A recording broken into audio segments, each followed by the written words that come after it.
Great defeaters, new and old.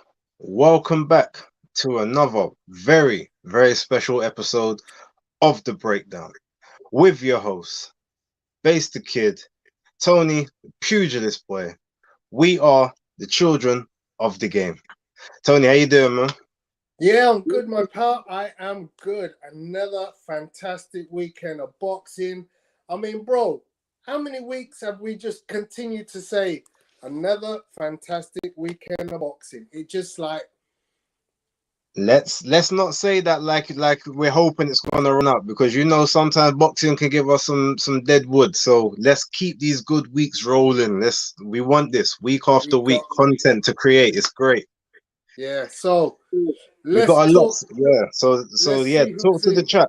See who's in Let's the see who's building. in. We're actually a bit quiet today. So we got Mulla, we got Stephen Coppin, Uncle Jonah, Hot Pies. Welcome, gentlemen. Salute. James. So Don't worry, they're gonna fill in. they're gonna They're come. gonna, They're gonna come. they're gonna hear about the goodness. They're gonna come flooding the chat. But no, big up to everyone who's in there. Hot Prize, Mulla, Stephen, whoever else was in there. Jam Down, or big up to Jam Down. Much respect. I know October, yep. I was about to say her name, she popped up on the screen, Think her name and she shall appear. Big up October. Stephen, big up.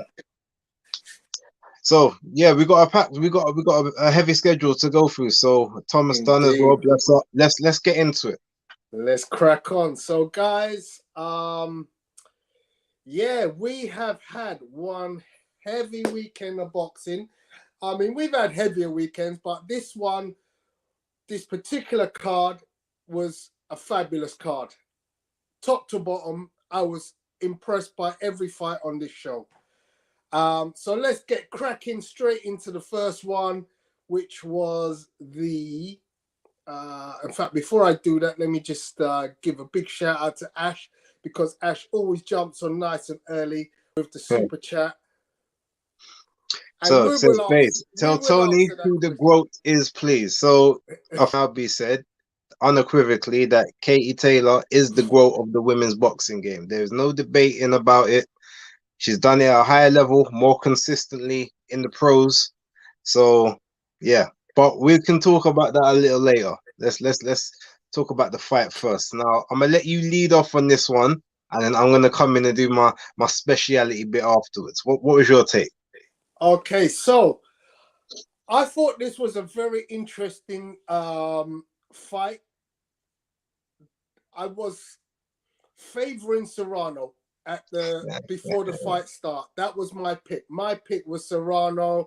The two things that I figured would be the things that would make a difference was she, to me, is a better boxer than Delphine Persoon. That's given. Yeah. And her boxing output, she has a higher punch output than Katie Taylor does normally. Yeah. Her punch rate per round is higher than Katie's.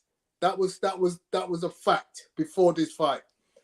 Then you've got to weigh in the factor that she's a heavy hitter. So more punches, heavier punches.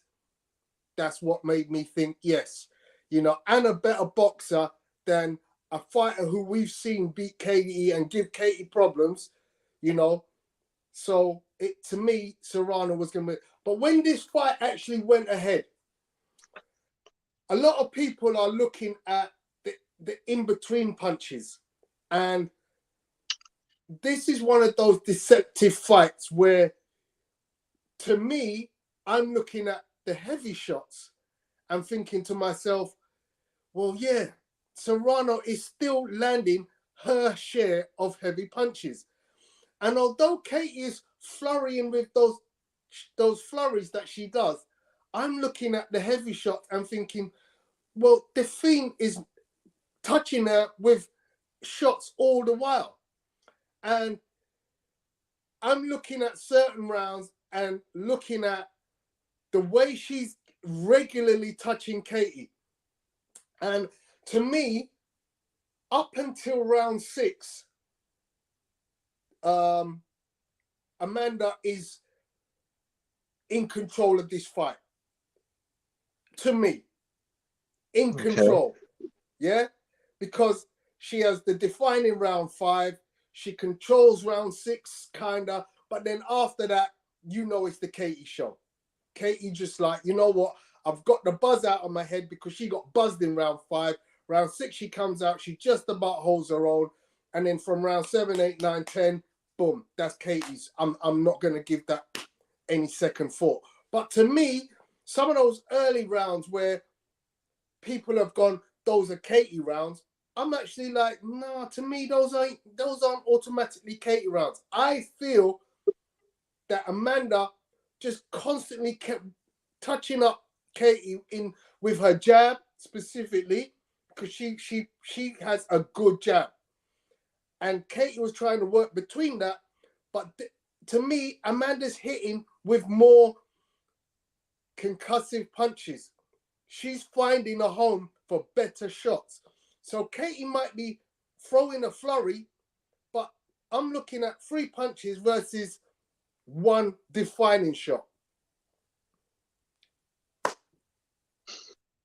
So, how many times have you watched the fight? I've watched it once. Just the once. Okay.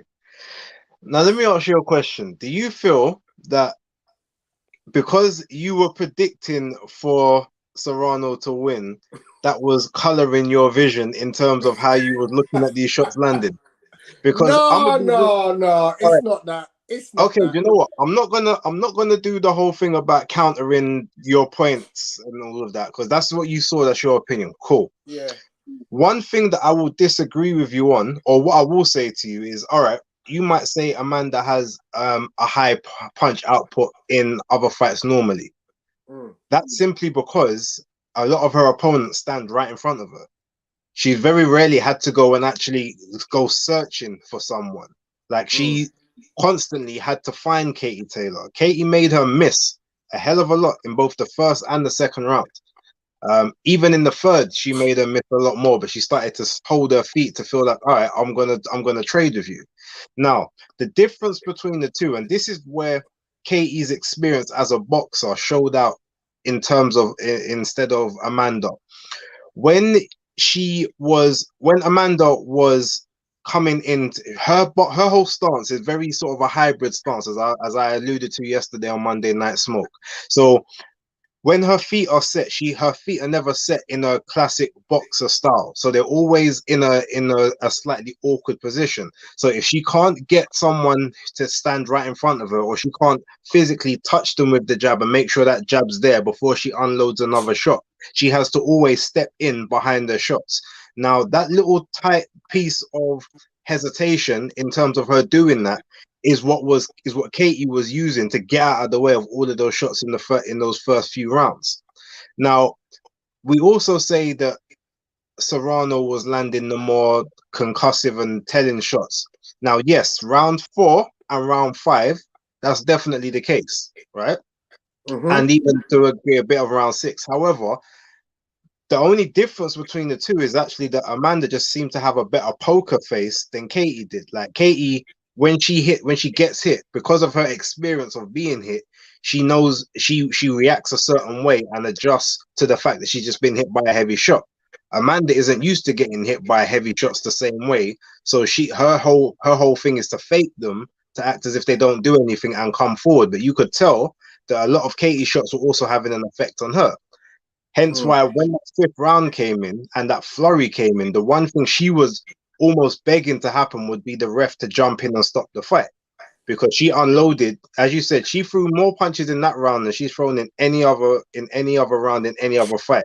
And you could clearly tell that straight after that, her gas tank dropped severely, and Katie got stronger into the fight, realizing, well, you haven't got the same level of power now that you had before. And that's where Katie's experience told in this fight. She bossed the first few rounds. She had to weather a storm. Cool. You know, that's what the best fighters, every good fighter has to do that sooner or later. And then when Amanda expended the rest of her energy, Katie took it from her in the later rounds when she got her legs fully back under her, hitting and moving, coming in with those flurries. bothering Amanda with those 2 and 3 shots, and then obviously we saw what happened in the final round where they both closed the show strong, but Katie just closed it a bit stronger. She started off earlier in the 10th, and then we ended up getting a bit more. Then they both sort of leveled out, and then Katie ended up slipping under a lot of her shots, making her miss a bunch of her shots in the sort of in the 10th round, and Katie ended up outlanding her in that one as well. So overall, it was a quite clear Katie victory, but you know, Amanda played her part. The strength, we can definitely say the power was real, but she just never been able to apply it on elite level opponents. So that's where the majority of her decision fights have come from, against opponents that are a lot more durable and savvy than, you know, the regular ones that will just stand right in front of you and not do anything, or just try and out trade you. So we've got a lot of comments coming in. First and foremost, the super chat from Danny. Thank you very much. Life imitating art. Katie Taylor is the $1 million baby. Yeah. Jam Down says Amanda had a hell of a lot of shots winging by that people were crediting. I mean, I That's looked true. at them shots, you know, me personally, I think she was touching Katie on a regular. I think, you know, I watched the fight three again. times. She didn't touch her as much as you think she did. I've watched it 3 times. Okay. KO Vibe says Serrano definitely applied the pressure on the front foot early, so I can see my view. Fight Fan TV and Amanda was landing hard body shots early rounds as well. Yeah, from the 3rd. Okay, Amanda threw better eye catching. I would agree. Cornell says I thought Taylor was tagging Serrano early on. She was. Koo King says I swear Serrano looked bigger in the ring, but actually Taylor was bigger in the ring. Taylor was much bigger. Yeah. Serrano just stood up a bit more upright than her. That's the only difference between the two. Ash says in the championship rounds, the champion stood up and won them. So Ash, they were both champions. So they were both standing up. And let's be honest, it weren't like Katie romped the last set of rounds. They weren't like clear rounds that you can go, oh, she's mashed her up in the last 3-4 rounds. They were won, but they were close rounds. And she took punishment in those rounds. So the 10th round was close. The others weren't close. They were competitive. The 10th round, Amanda then knocked down Katie Taylor. No, she didn't. Yes, she did, bro. No, if you didn't see the stanky leg, I don't know what fight you was watching. Bro, you remember you've watched the fight once. I've watched it 3 times. But I saw I'm gonna tell you exactly what happened. I can tell you exactly what happened. I can tell you exactly what happened. I can tell you exactly what happened. Katie went to throw, she threw off balance, and then she stumbled forward and her leg buckled, which is why, and that's why she was able to create it. It didn't come from a punch. All right, watch the fight again. I'll watch that again. I definitely saw a clear straight left through her guard, stick her right in the nose, and she got the stanky leg out. So you didn't see that because it didn't happen. Watch it again. All right. We'll agree to differ. Katie moved around the ring any direction, felt comfortable, wasn't forced to go anywhere. She made Amanda follow her at times. That's ring control. I mean, if she thinks that was the best way to approach that fight, then yeah, so be it. I mean, put it this way, Katie, the only time Amanda had any success in that particular fight was when Katie stood still and stood in front of her. True or false?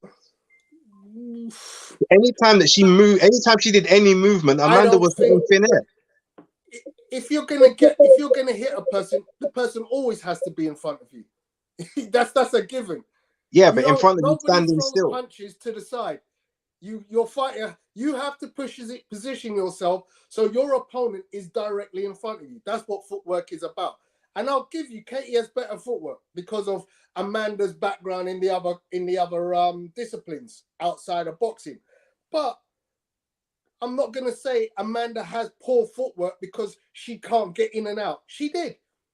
You know, I've not seen, if you look at that fight, round 5 is without doubt the easiest round to score. And that is why one of the judges scored it a 10-8. Because quite clearly, one fighter was able to dominate another fighter with such supremacy that that could happen.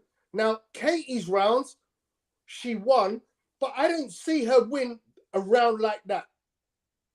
Yeah? She didn't have a round like that. It is what it is. Maestro, my brother, Maestro. How are you, my brother? KT made Amanda look foolish sometimes. I don't know. Do you agree with that? At times, in the first few rounds, until she stood still and just started trading with her. Like I said, watch the fight back. You'll see. Okay. When you can watch it through, now that she's actually lost and you're not have that invested interest, you can watch it back as an impartial viewer. Okay. Danny asked the question: did you score the fight during any of your 3 viewings? I scored it in the first one. In the first fight, the first time I watched it, Danny, I missed the 9th round because my DAZN app was playing up, and I had to switch from the television to the phone, and I was also on a watch along at the same time, so I wasn't sure who was winning the 9th. But from what I could hear, and from the limited amount I did see, it looked like Katie. So even though I didn't count it until I've watched it back the second time, I assumed that must have been her round. So I scored the fight 97-93 to Katie Taylor. The 5th one was to me, it was not a 10-8 because even throughout that entire round, yes, Amanda was landing some telling shots and was hurting Katie, but Katie was firing back. It wasn't the case that she was just running around the ring with her hands up, just trying to block things and trying to survive. She was firing back.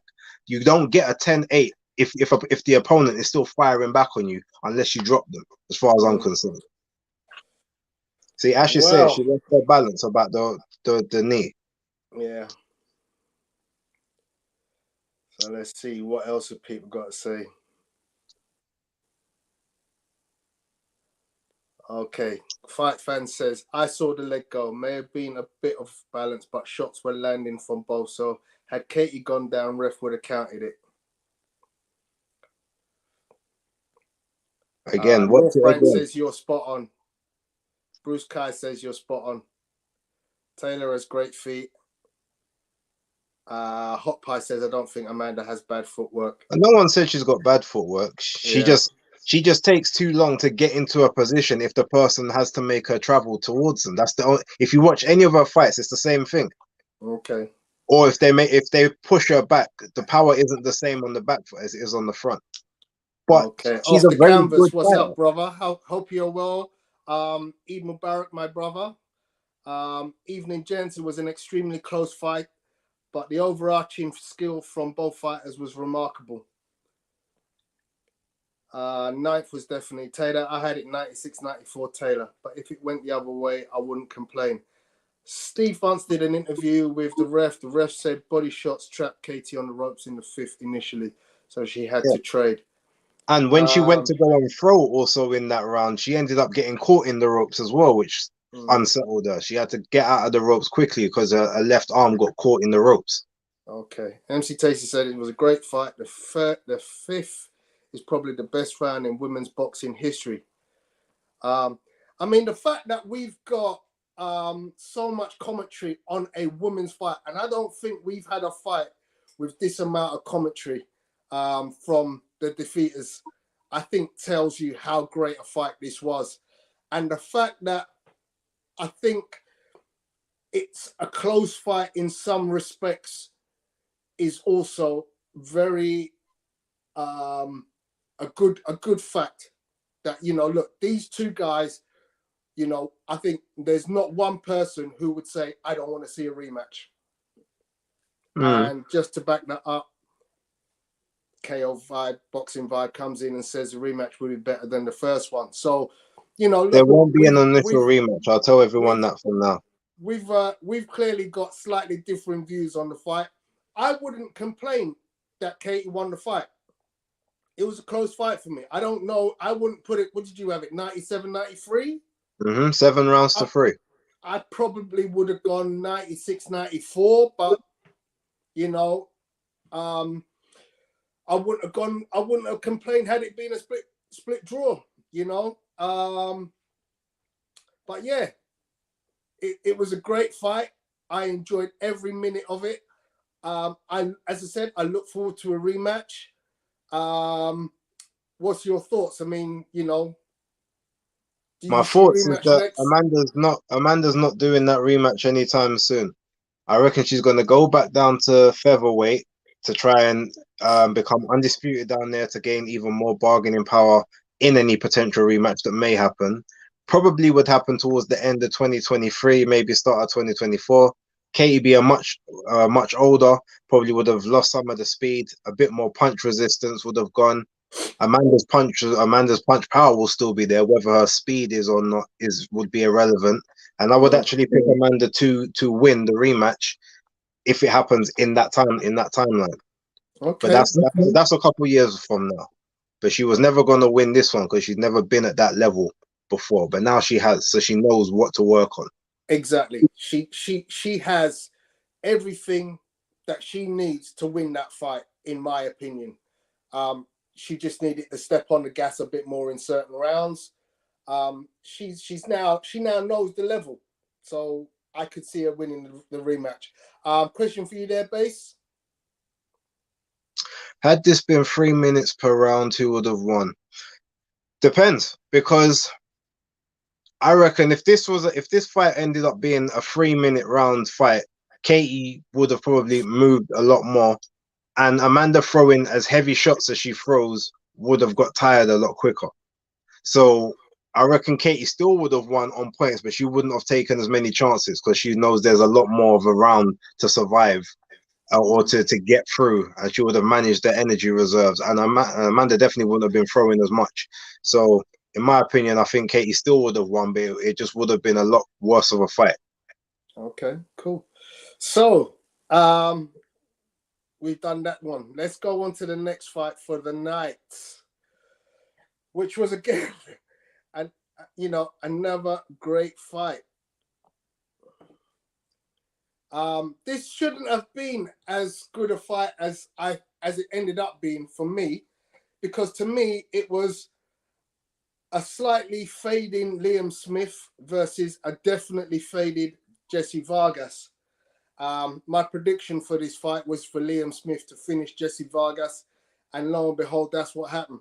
But what Liam Smith did in producing that defeat was he kind of seemed to go back 10 years. I mean, it was just masterful in the way he performed and the way he destroyed Vargas with that pressure attack resembled to me some classic Mexican fighters of old. Specifically, I'm thinking Julio Cesar Chavez Sr., because he had his head right on Vargas's head or chest, and he just battered him on the inside. He literally just threw inside of his gloves. Anytime a jab came in, just slip on the inside, boom, a combination on the inside. Nice short hooks, great,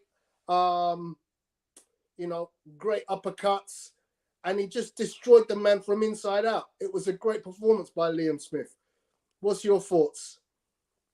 If I'm going to be totally honest, I actually don't think it was a great performance. I think it was an adequate performance. He did what he needed to do to win the fight, but he didn't look good in those first few rounds.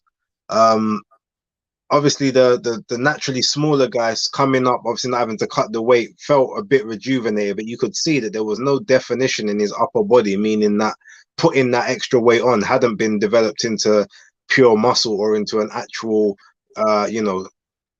super welterweight frame. He just came in with a few extra pounds, and that told in the way that he fought that fight after sort of the second round. Because those first two rounds, he basically couldn't miss Liam Smith with anything through the guard, underneath the guard, to the body. Like he was moving, like his movement and everything was showing the level that he had as a boxer. The only difference is he let the moment get ahead of him and just tried to decide to play Liam at his game from the third round, thinking he'd be able to stop him or at least be able to hurt him because he saw the cut open up on him in the second round. And that's where his undoing was, because at that point, you're letting the bigger guy like pressure you down, put you on the ropes at times, like work your body, sometimes grab you, sometimes hold you, make you have to move around the ring more than you wanted to. It was just the wrong game plan, and ultimately he played into Smith's hands, and then Smith did what he needed to do after that. But in my opinion, like I said, it was a workman-like performance. It was you go to work, you do your 9 to 5, you're plastering the walls, you're not doing anything above and beyond, but you're just doing the job, getting the job done. That's what it looked like to me. There's definitely. I mean, let's be honest. Like, if you look at what my man went and done, I mean, there was Marvin Hagler used to get tagged with the phrase "seek and destroy." Yeah. Mm-hmm. What Liam Smith did was he took, as Fight Fan said, a guy who's, a smaller guy naturally, yeah, and he went out and he bullied him, seek and destroy. He just took Vargas apart. And you know what, Vargas, I got to take my hat off. He stood in there. He traded. He tried to get back. I don't know what he's doing with his politician life, but clearly, he says, "Look, I'm coming back here because I feel I've got a place here." He clearly needs to stay out of the ring and stick to his politician business, because he got destroyed by a finite fighter. This guy just seeked and destroyed. Yeah, he did what he needed to do. I'd like I said, it was he beat him up. Yeah, I don't know if it was a destruction, but if it was a destruction, I reckon it would have ended 3 rounds earlier than it did. And I don't think Liam would have taken as much punishment if it was simply just a seek and destroy mission. Like, he had his problems in there also. Oh, like, yeah. Vargas showed, number one, Vargas showed that he was a former world, like an elite level guy. He showed that, but he also showed that Liam, against anyone of a similar size with credible skills comparable to Vargas, is now gonna get torn apart. Yeah. Because he didn't show he was 10, like what he did. He looked better in the Canelo fight that he lost, as far as I'm concerned. Nah. As far as I'm concerned, he looked better in the Canelo fight. He looked better in the Kurbanov fight. He looked better in the Anthony Fowler fight than he did. Fowler fight, he looked superb. Like, but that was quick work. This fight, he looked like, I'm gonna go about this in a methodical fashion, and I just love that. If you're a fan of Mexican style fighting, you would have enjoyed that fight. That's all I'm saying. Yeah, because that was a classic Mexican style of attack, pressure, head in the chest, hit the body, come up through the middle, come round the side. Yeah, I thought it was a great performance. And the Canelo fight, he doesn't fight like that. He never tried. He didn't show that kind of expertise to pick the shots that he was able to. And I will say, he couldn't pick those against Canelo, and he could against Vargas. Vargas was in there because Vargas is a tough MF. Yeah. Let's not give totally silence his credibility. No one did. You heard me say. He's heard me show about his levels. No one's discredited him. Yeah. Vargas just old, and that's why I picked Liam Smith to win this fight. But Liam Smith showed he did a job. As far as where he goes next, Fight Fan says Kell Brook versus Liam would be good. Scouser versus Yorkshireman. That would be a great fight. That would be a good fight. Kell Brook beats him. I ain't so sure on that. Skills, footwork, like punching technique, actual boxing technique, plus the power. Again, he's got too many. He's got more dimensions to him than Liam Smith had. He's too crude. I agree with you in terms of who's got better technique, but my question is, does Kell Brook have it in him to go to war with a Liam Smith? Let's not forget he needs to. This. He's outboxing. He'll move about. He doesn't. What's he going to stay in the pocket for? He doesn't have to. No, because Liam Smith will put him in the pocket. Liam Smith ain't letting you out. He ain't letting you dance around. I mean, yeah, if you're Canelo, fine. But Liam Smith ain't letting Kell Brook dance around him all night long. Kell Brook ain't that guy. He ain't Canelo. It doesn't put it this way. Kell Brook's got a lot more power than Vargas. You think Liam Smith's just gonna stay in that tight guard in front, just hoping that he runs out of punch power? No, like he's not gonna want to take those shots all night. Okay, let's agree to differ. All right. So once again, people are coming in heavy on this one. Kell don't need that fight. If Kell wasn't a broken man, I'd agree. But I'm not sure Kell can go a full 12 against Smith. That's siding with me. Stephen Cobbin, I don't think Brook could take the shots. Siding with me. Bruce Kai says Liam didn't look great against an aging Vargas. Charlo, Tim Tszyu destroy him. I'm agreeing with you, Bruce Kai. Those are guys at a level above. But where Liam is, at that level, he looked good. Give the guy credit for that opponent. I ain't saying I'm going to pitch him now into battle with the best of the best. Nah, he ain't. He's gone past that now. Anyway, shall we move on? Yeah, we can move on. I've made my point. So the next fight was, again, another exciting fight. Franchon Cruz Dezern versus Elin Elin Cederroos. Cederroos. Go on, my friend. Okay, now here's the thing.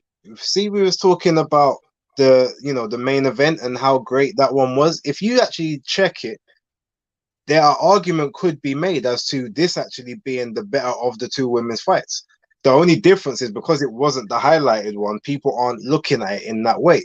Now, in this, you see the same type of grit and heart from Elin Cederroos that you saw from Katie Taylor, just without the skill to be able to outpoint and outskill her opponent and to be able to sort of rally back. The difference between the two is obviously like Franchon Cruz, as much as she looked a bit sort of crude in there, she's actually very smart with the way that she angles herself off to the side. The way she comes with that overhand right, there's a reason it very rarely misses, because she's always constantly setting someone up to get hit with it. She presses people behind the jab. The jab stays. She hits the jab upwards from a low angle, which puts an opponent in a weird position, because if then they've got to try and trade downwards, which then leaves them open, and then that overhand right constantly just comes over the top and it connects. And as we saw, it connected on that nose numerous times, splattered the nose. Like she looked crazy. There's a certain thing I was gonna say, but I won't say it just for because it's a bit vulgar. But like it was mad. It was mad in how she dealt with it. Now, in terms of what Ash just said there, yes, it might have been lower quality, but in terms of the actual fight itself, a fight is still good. Like regardless of the quality of the opponents and the quality of the skills on display, you're looking at it as a terror. So in terms of that, you look at that fight, you can't tell me if you put the two of those fights side by side that you can't say, "Raw, I could actually be I can be entertained by both." Maybe I was a bit more entertained by this one because there wasn't as much skill. There wasn't as much setting up or as much IQ. And it depends on what you like. Some people like the slugfest. If you like the slugfest, that was the fight for you. If you like a bit of everything, then obviously the main event was tops and tails. Okay, so we got again another super chat. I got a highlight again. Thank you very much again, Ash. So he says this fight explains why Clarissa ain't the GOAT.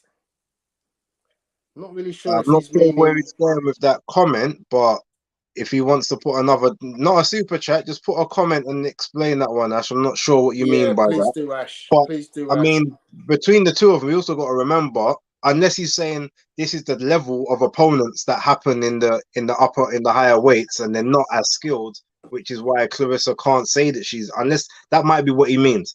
Because in those bigger weights, they're not as skilled. There's not as much quality in the divisions to say, yeah, you are the best because you beat all these people. That might be what he meant. Okay. I don't want to speak for you. Say if I'm wrong, say that, but I think that's what he meant. Okay, so Ash, if you think he was wrong about that definition, then put that in the chat as normal, and we'll read it out. Fight Fan has replied to you, Ash, saying Clarissa beat Cruz in her debut. He was there inside the T-Mobile Arena. And of course, Clarissa has beat Franchon 3 times in the amateurs as well. Yeah, I mean, listen, I enjoyed that fight. It was a fun fight. The quality was nowhere near that of Taylor Serrano. For one, Cederroos just could not avoid the right hand. I mean, literally, she couldn't keep her left hand up to block her overhand right if you paid her, and she was getting paid. But yeah, the quality wasn't there. Cederroos, look, tough fighter. She's a tough fighter. She gave it her all, but she just didn't have what it took to change the game in the fight, because the tone was set in the first couple of rounds.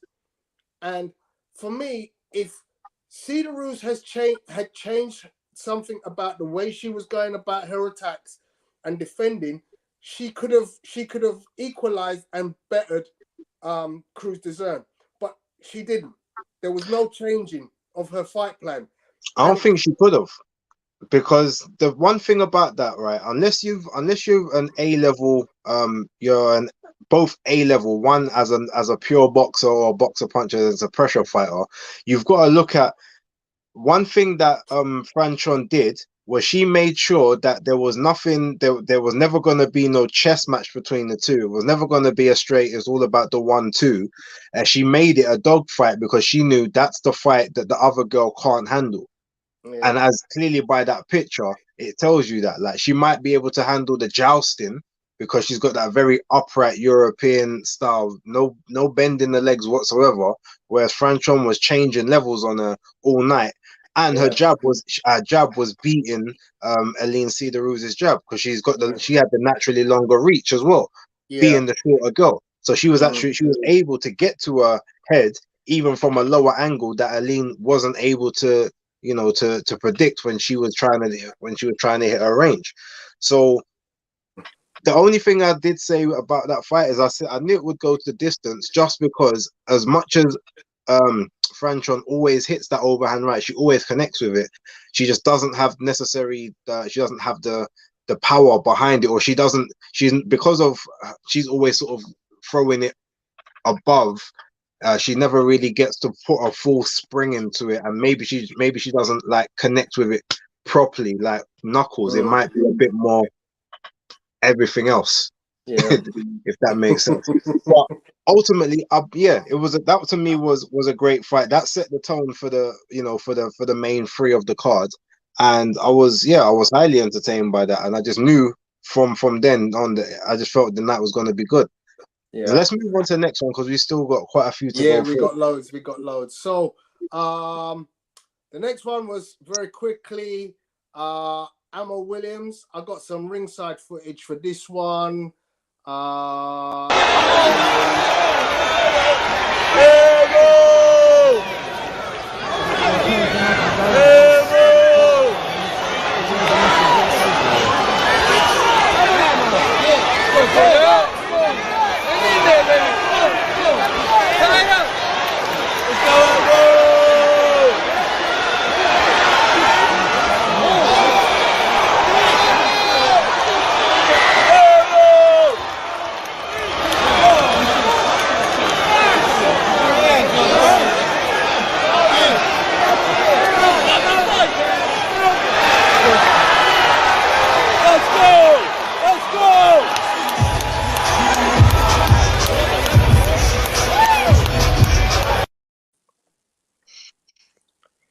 Yeah, so Ammo Williams is gonna be a problem for some people.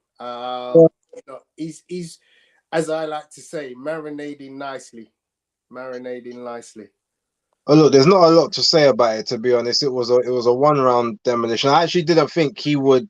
I thought that he would actually have to go the distance on that one, because I just thought that Booker would have a bit more. He would be able to sort of use his boxing skills a bit more, but Ammo just didn't let him get out of first. And there was probably a time he should have taken a knee rather than just take the punches. and think he could ride them out. But yeah, like there's not really a lot to say. Like it was a great display. On to bigger and better things. Yeah. I don't know when the Fowler fight happens, but I'm sure that when that one happens, I will be in attendance. I'm aiming for that one. Excellent. Okay, so we'll move on. Next on the fight card that we want to talk about was Galal Yafai, the Olympian.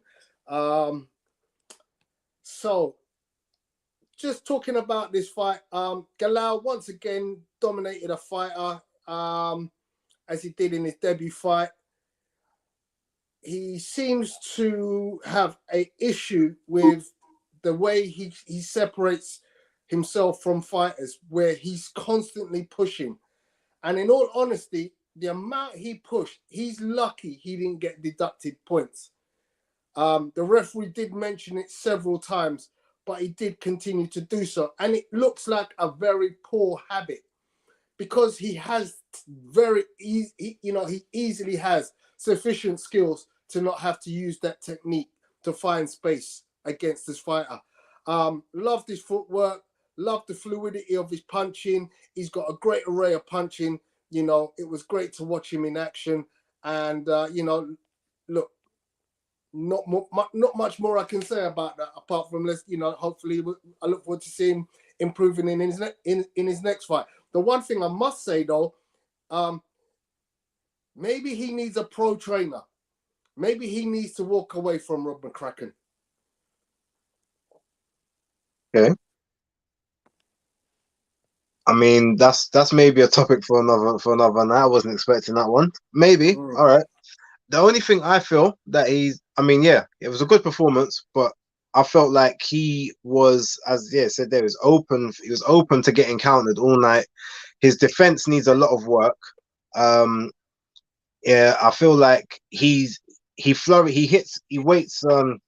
shoots too many shots in a row without thinking about, okay, what might come back, or trying to then shift his angle to then, find the opening for a better shot. It looks like he's almost still in that half amateur style where I want the volume. I want people to know that I've clearly won this round no matter what. And that's obviously going to cost him, because as you said, from all that pushing off, if you've got both of your arms in front of you pushing someone, they're not defending your head or your body. So you keep doing that enough, someone who's a much better skilled fighter than what you're currently fighting is gonna capitalize on that.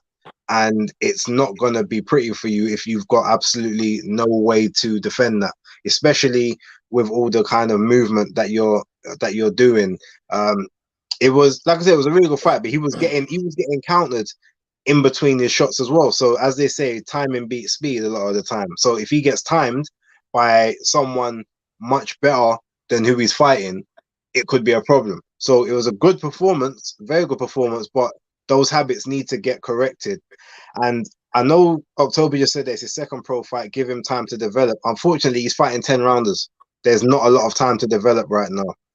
If he was in the 4s and the 6s, then yeah, you can say, okay, you're ironing these out slowly, but they're already pushing him up the ladder quite quick. And the people that are in his divisions are animals. They're all animals. They're all killers. So he doesn't have the time to develop. He needs to correct these mistakes now.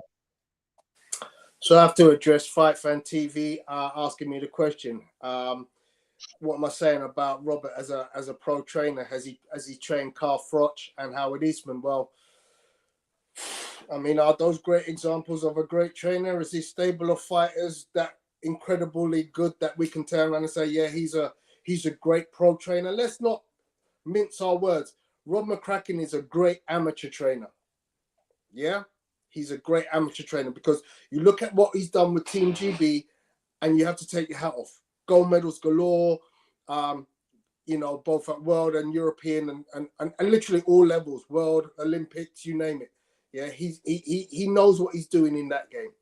He then transfers that over to the pro game. And let's not forget, you're working with the best of the best here. You're not taking a guy out of the slums and saying, let me turn him into a world champion.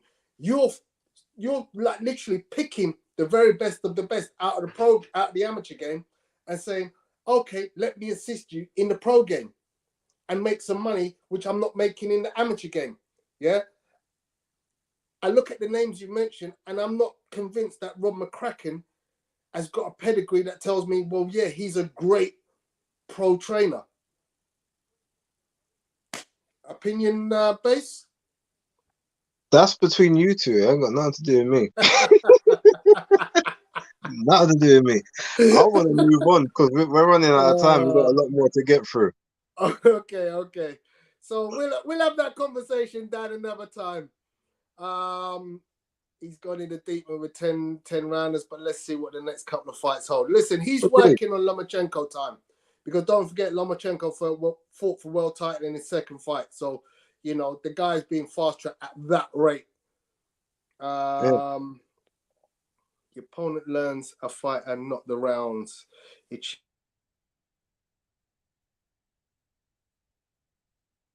great things in the pros too. Franchon won Rob's a former European pro champion, also he's won game, so he knows the pro game also.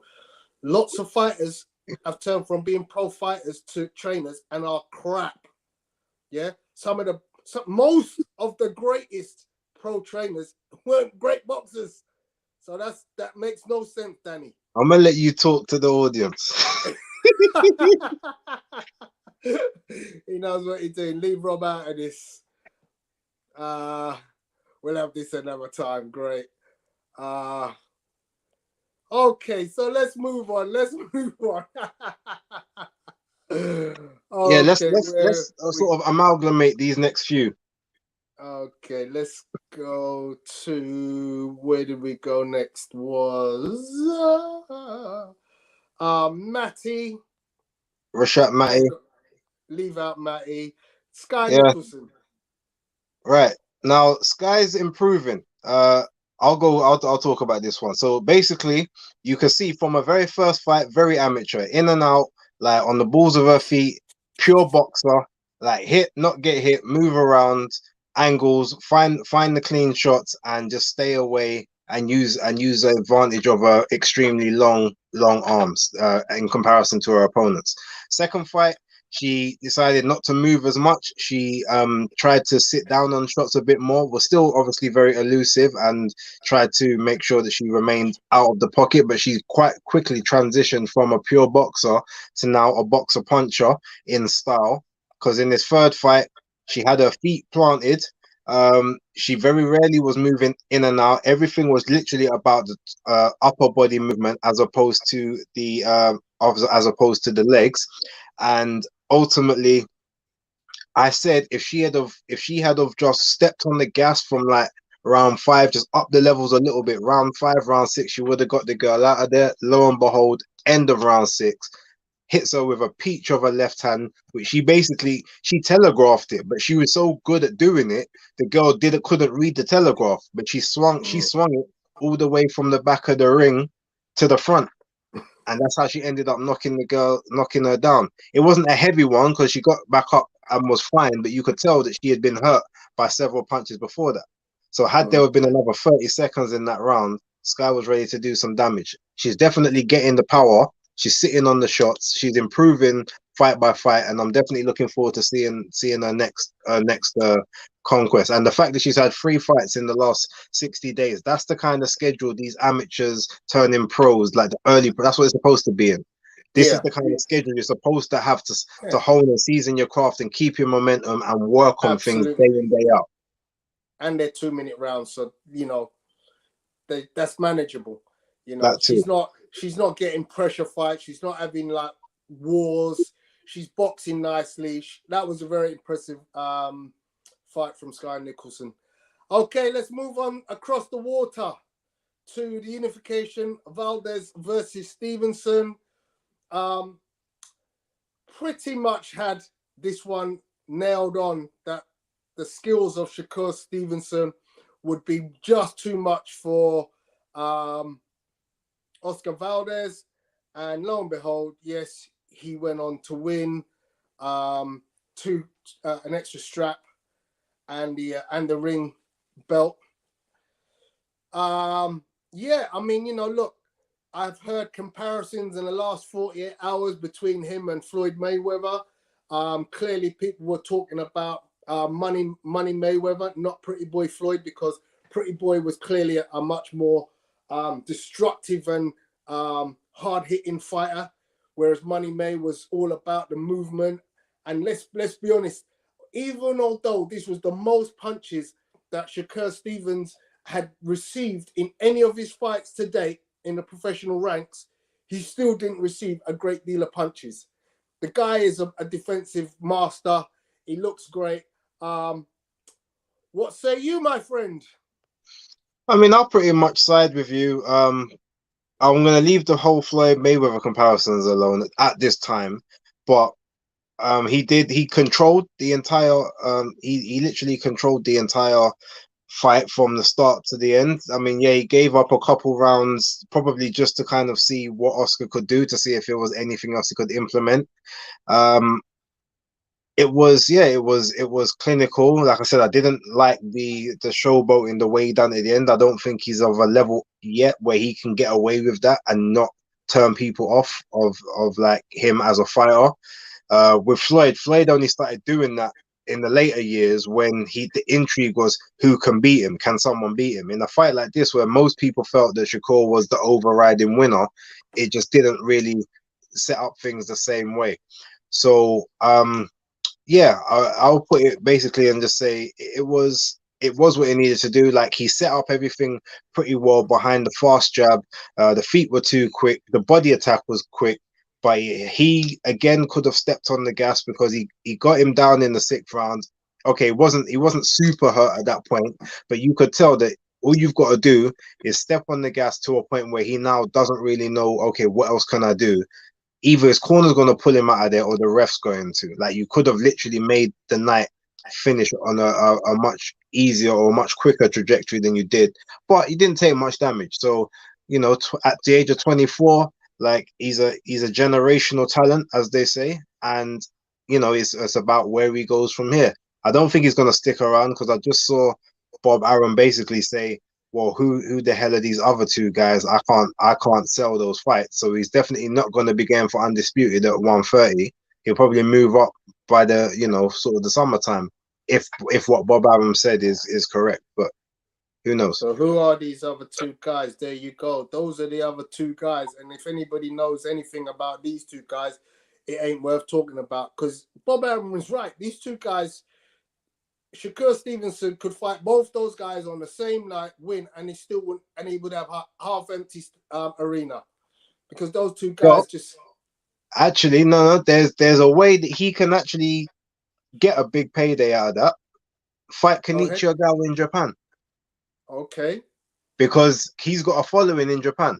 He's not known over here, but neither is Inoue to a degree. But Inoue will sell out big stadiums and arenas in Japan, same as Murata and all those guys. So you just got to take him to where the money is at this point. That's what I would say. And as for Gutierrez, you sell it they do what they always do, the black fighter against the Mexican fighter. You have to just build it up.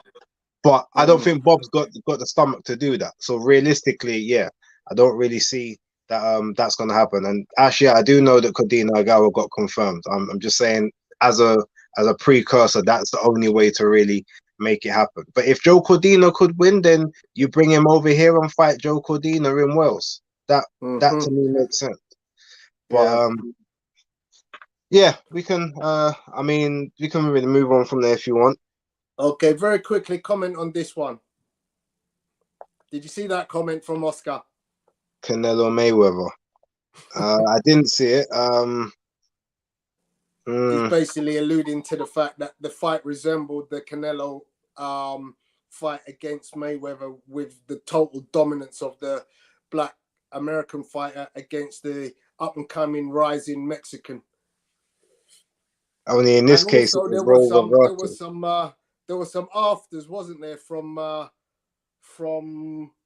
Shakur about Canelo and the team. Yeah, basically saying he beat the whole team that night. Yeah.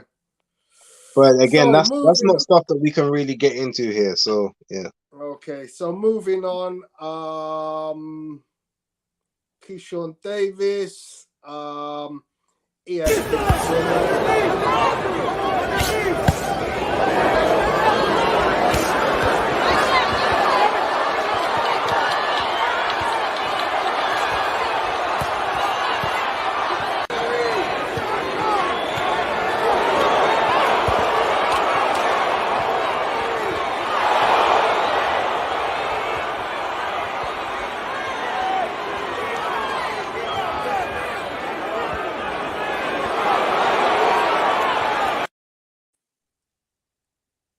Yeah, I only saw the 6th round of that fight, so I can't really comment on it. I heard some people say that he will. I heard some people say he got touched a little bit too much in that fight, but I didn't see it. But to me, it was always going to be a routine fight, something I worried too much about. But Keyshawn's levels, like people, like he's another generational talent. So I'm just excited to see his career move on, and hopefully he doesn't get put against other big cards again where he's stuck on the undercard and maybe not getting the necessary shine and recognition he deserves. Okay, so we'll move on. The other fight on the main part of that bill was Nico Ali Walsh, who came out with this stunner.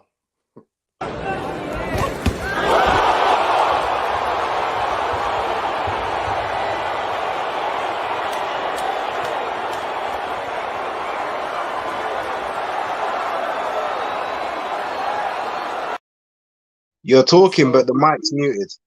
When you play the video, the mic's muted, so people can't hear you. So say what you're saying again. Okay, so yeah, I mean, the Ali road show rolls on. You know, I didn't know the opponent that Nico was fighting. I would say that he was, you know, certainly not of a high caliber, but he got the job done. That's all you ask. So yeah, not much to say on that. You got anything? I didn't see it. I saw the knockout. That's all I saw of it, and that's all I needed to see of it. I didn't see it. There's not much to talk about there. I'll start paying attention when the levels step up a little bit more, or when he starts doing he starts going a bit more longer rounds against, you know. But Top Rank are very good when it comes to matching people. So obviously they're giving him the necessary level that he can handle at this stage. So I'm not gonna hate on the boy. Like I hope he does well, innit? Yeah. So that completes our review of all the fights from last week.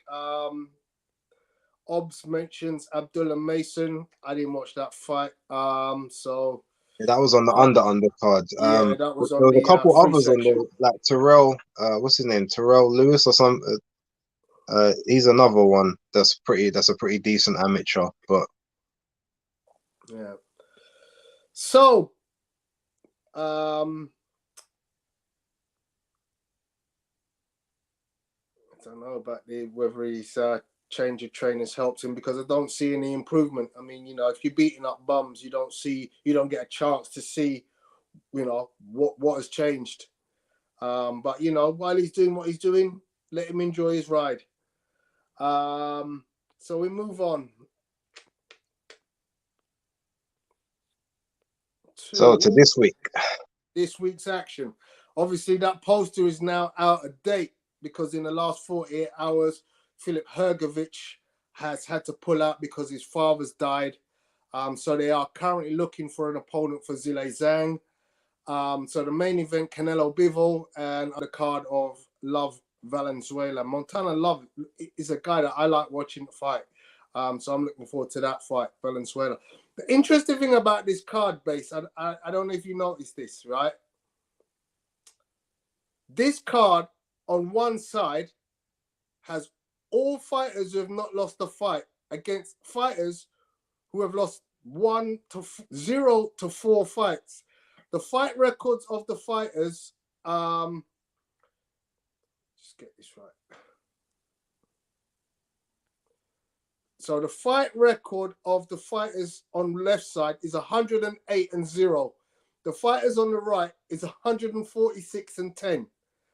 So the fighters on this fight card have had 256 fights, 54 fights, and 10 losses. Is That's that a including rarity. the main event? Because Canelo's lost a fight. Canelo's lost one. Yeah, but you said 100 and something and 0. 146 and 10.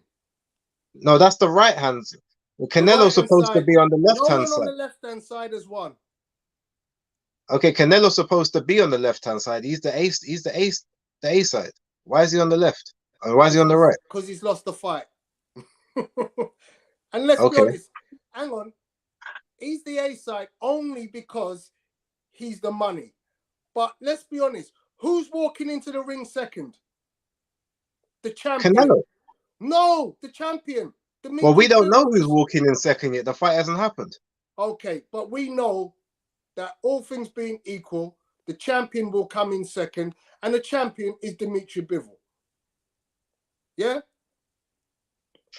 Hence why he's on the left-hand side. Canelo's undisputed champion, so Semantics, that might top anyway. everything. Semantics. Let's move on. What do you think about this fight? Let's break this down, my brother. You break it down.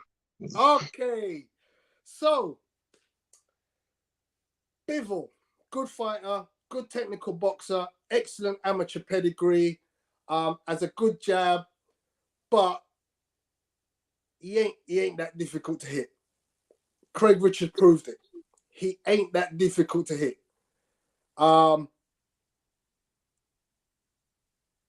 He's not a concussive puncher.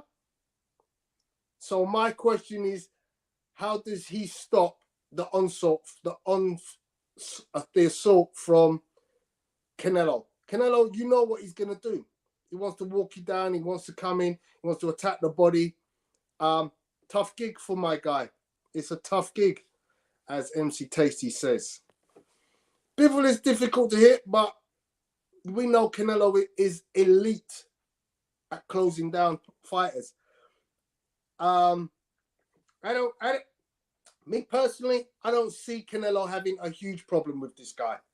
I see this being a Canelo knockout, late rounds, 8, 9, 10. Right. Well, I highly disagree with that. I mean, okay, so we talk about Bivol not being concussive. I mean, have you seen some of the knockouts he's had?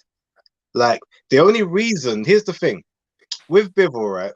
He's a boxer, especially sort of in the last several fights. He's not bothered about whether he knocks someone out because he just wants to do his work. That's all he's interested in. He's been fighting the majority of his fights in first, second, maximum third gear. Like, let's be real, he hasn't upped the levels in years because he felt like he hasn't needed to. And I think possibly after when he fought Joe Smith Jr. and he got rocked by that shot right at the end of the round, when the bell was basically rung and he got hit as the bell was ringing. I think from then he's like, okay, I don't really want to take those. I don't need to take those. So let me just box. So he very rarely steps on the gas, but there's nobody that just walks through his jab. There's nobody that just walks through his straight right. His power is there. Not only is his power there, his footwork is amazing. He's quick, he's disciplined, and he's not someone that's going to just, he can stick to his game plan if his game plan's working. Think of the whole Joe Joyce, Daniel Dubois. Like, Joe Joyce stuck with the jab because the jab was all he needed throughout that entire fight. That's exactly what Bivol will stick to his game plan and it will work. Now, do I think he'll end up beating Canelo? I don't think he will, but there's a very good chance if it was to happen, this is the fight it's going to happen in, because his style is all wrong for Canelo. Canelo having to literally walk find him and then try and swing, knowing that Bivol can actually get out of the way of a lot of the shots and come back with his 1-2 combinations. Like, it's gonna be a very taxing fight. He might, if he does stop him, it's definitely going to be an 11-12 jog. Because remember, he didn't stop Kovalev to the 11th, and Kovalev was weight drained and all sorts in that fight. So, and Bivol is a much sturdier and a much fresher guy than Kovalev, and he doesn't have to cut mad weight to get to 175. He's a smaller 175 with the power of a genuine 175 guy when he wants to. So, this fight is not going to be an easy fight for Canelo in any way, shape, or form, as far as I'm concerned. And like I said, if he was to win, it would not be it might be an upset in the eyes of the bookies. It wouldn't be an upset in the eyes of people who actually know boxing. This is Canelo's worst style matchup. Yeah, I mean, I think we both come to the same result. I think you're saying Canelo by decision, and I'm saying Canelo potentially by late stoppage. I don't see Bivol winning though, and I agree with you. He is technically, and I mentioned it, fundamentally, with all his amateur pedigree, he's a fantastic technical fighter. But there's levels. But you said he's easy to hit, which is totally inaccurate. If Craig Richards gets you, I'm not saying hold on, wait. Craig's a bad boxer. You might want to be careful with how you deliver that line. I'm not saying Craig's a bad fighter, but let's be honest. If Craig steps on the gas, he wins that fight. Well, again, that's subject. If you're going to say that Canelo is a level below Craig Richards, didn't say that. But what I did say, was, and everyone knows. No, everyone's seen. If Craig stepped on the gas, would he have beat Bivol? That's your opinion. That's not my opinion, because everyone knows my scorecard was 118-110. Okay. That's on 2 different channels. That's on Undefeated and Ades. The videos are still up. Okay. So I'm not gonna now do revisionist history. I thought Bivol won the majority of that fight quite comfortably, even though the rounds were competitive. They were very competitive, but Bivol still won the rounds. Yeah, he got hit. I mean, that's what happens. But it's not like he was just getting hit left, right, and center. No, he was still doing his work. In a rematch, I reckon Craig will probably do better because he now knows what to experience. But Bivol, again, I don't think he came out of 3rd gear. If he really steps up the levels, which is here's the thing where we say that, like, he's been wanting this fight for a while. So maybe this is now when he's going to step up the levels and say, yo, okay, let me prove to people how good I really am. So it's all speculation till it happens. But yeah. Okay. So the people have spoken. Canelo gonna have to rely on his power to bail him out. Yeah, he might have to, but he's perfectly capable of doing that. You know, he's faced boxers. He's faced the greatest boxer of all time, according to him. To be fair, Base did say Bivol was doing enough to win, but not putting his foot on the gas. I rewatched that Craig fight. It wasn't as impressive as people make it seem. Bivol was in 2nd gear. Yeah, so all right. I think we've given our predictions on that one. Yeah, I mean, I got a bit more thinking to do, and obviously on Friday when the episode comes out of my picks, I will go more into it, and maybe I might even change my mind. I might have to go do some research on both of them, watch a few more fights. But like I said, I feel it's just going to be a very difficult fight for both guys, to be honest, because this is an elite level fight on both sides. As much as Americans won't think so, he's ducking Benavidez. No. Like, Bivol is levels above Benavidez as a fighter. I'm sorry. Like, and I truly believe he will show it on Saturday. Whether he wins or not is a whole nother story. But cool. Let's see if we've got any last comments. Ash is coming lastly with another super chat. Espinal was a silver fight of the night. That's coming up this weekend. Silver. Okay. Yeah. So we need to look out for that fight, is what he's saying. I do know he did say something about that a bit earlier in the chat, but I can't get there now. Yeah, so we'll look out for that one. Canelo will be best placed to go all out with body shots all night. I think in Canelo's favor, Jean Pascal was able to slip Bivol jab and catch him with lefts. Not often. Hatton Barrera breakdown. No, thank you. Winner versus Conor Ben. Hatton Barrera. No, thanks. Okay, so guys, thank you very much for joining us. Down on the ticker tape below, you can see how you can get a hold of Base's own show on YouTube. He's posting weekly. So you got a show possibly on Friday, yeah? Yeah, the Friday is Basis Picks. Tomorrow there's another episode of the Femme Files dropping. I actually recorded it yesterday, so it's gonna. I never drop it on the same day as Undefeated stuff. So yeah, that's coming on Wednesday. Saturday might be a little something special. Haven't decided yet, and then Sunday will be my weekend wrap up. So excellent. Good. Don't forget, guys, look out for October Red News. Big up to everybody else in the chat. Monday night, we'll be back with Monday Night Smoke with the preview for the next week, which is again another heavy week of fights. But yeah, have a great weekend. The pod on Thursday. The pod on Thursday, indeed. It's just so many things every time. But yeah, guys, thank you very much for joining us this evening. Have a great weekend. Base, thank you very much. Big up chat. Big up people. We're out. Salute.